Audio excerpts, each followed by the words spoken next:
what's your thoughts on this? I think she's entitled to her preference. Thank you, sister.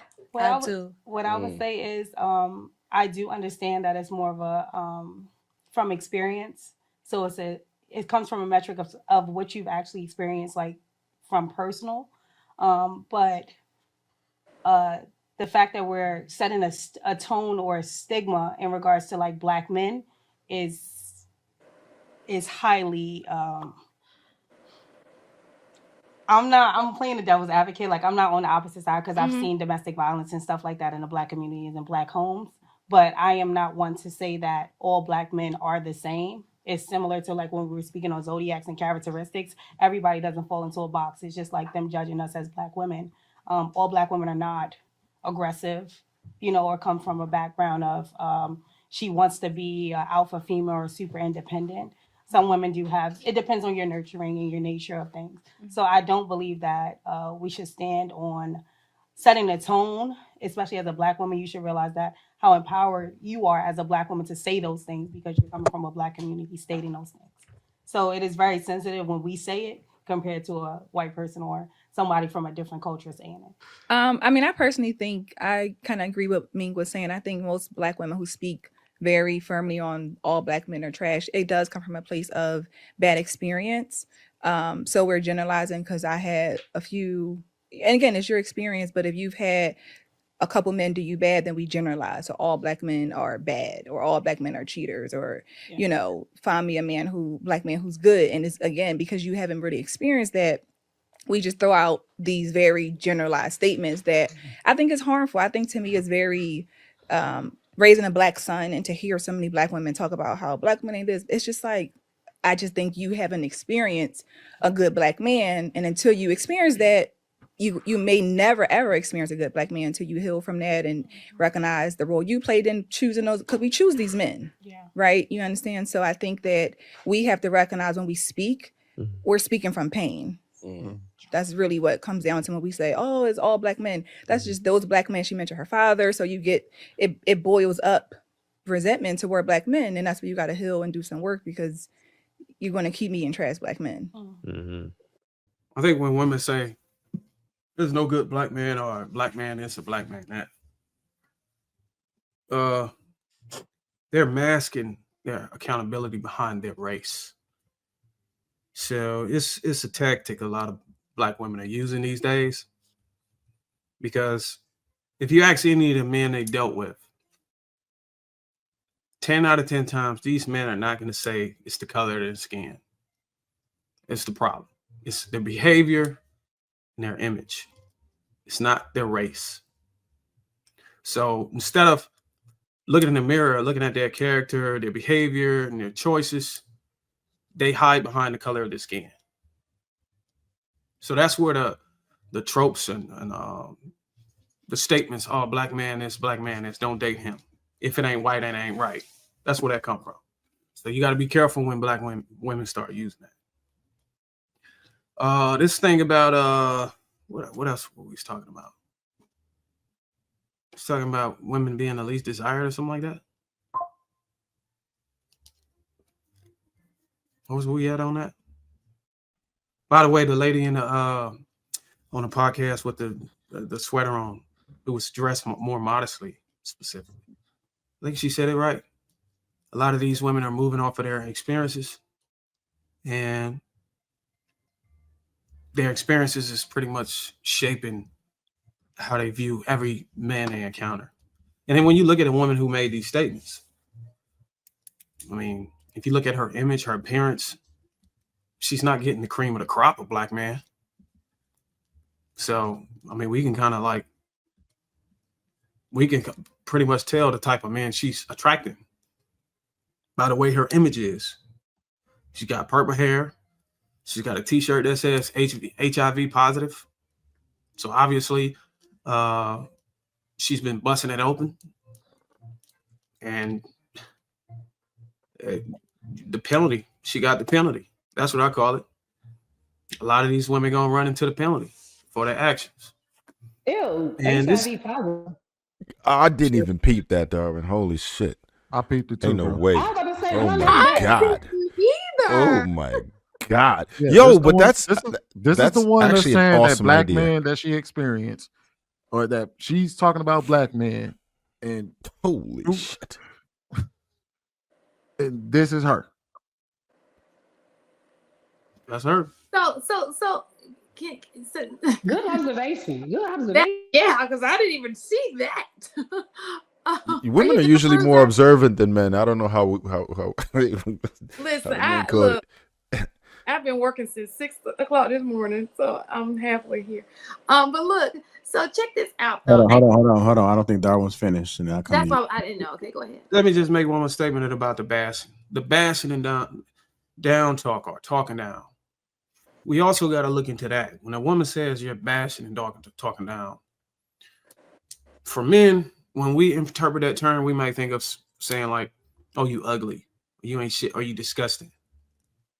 No, the bashing and talking down that women are saying that we're doing is pretty much correcting them or talking about how they're not appealing or how their choices in their behavior is not fitting for a suitable mate in a relationship. And they call that bashing and talking down. So I guess the only question is, how can we tell a woman that we love? How can we tell the women that we love, our black women, that, hey, you're wrong. And maybe if you fix X and Y, Z, maybe we can be more compatible. Because it almost seems like no matter how we spin it, you're going to call it talking down. If we tell you to marry before you carry, we're bashing you. To me, that's us saying we want to see the best for you. We're actually speaking on your best interests by calling out the negativity or the negative decisions or poor choices you're making. We actually want to see. We want to see you win, but y'all call it bashing. So I'm just confused on that, and maybe y'all can enlighten me on that. So I think it's just the delivery, right? I've seen people who said things and they deliver it a little bit because it's coming from a genuine place. Like, look, these are some things that we need to change about ourselves, blah, blah. That's not, because on here, we can sit here and be like, economically, we're at the end. Black men, what are we doing? You know, and I could be saying it from our heart and people are like, oh, you know, it's the same thing. Anytime one person points out the downfall of the other person gets offended. I've seen it on both sides, right?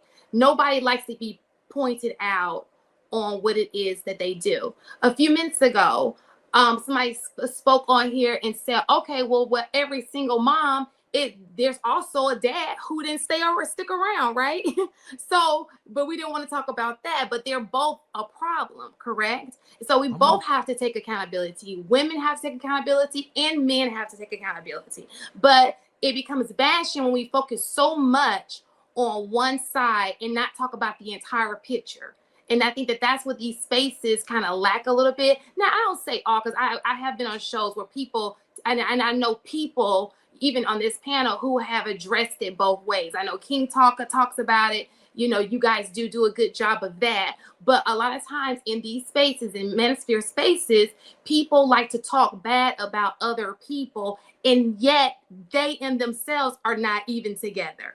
You know, like, it's kind of like, how do you point fingers? And when you're not even together, we need to come together, you know, and critique each other. It's a difference between a genuine critique or genuinely like, hey, look, we need to fix this.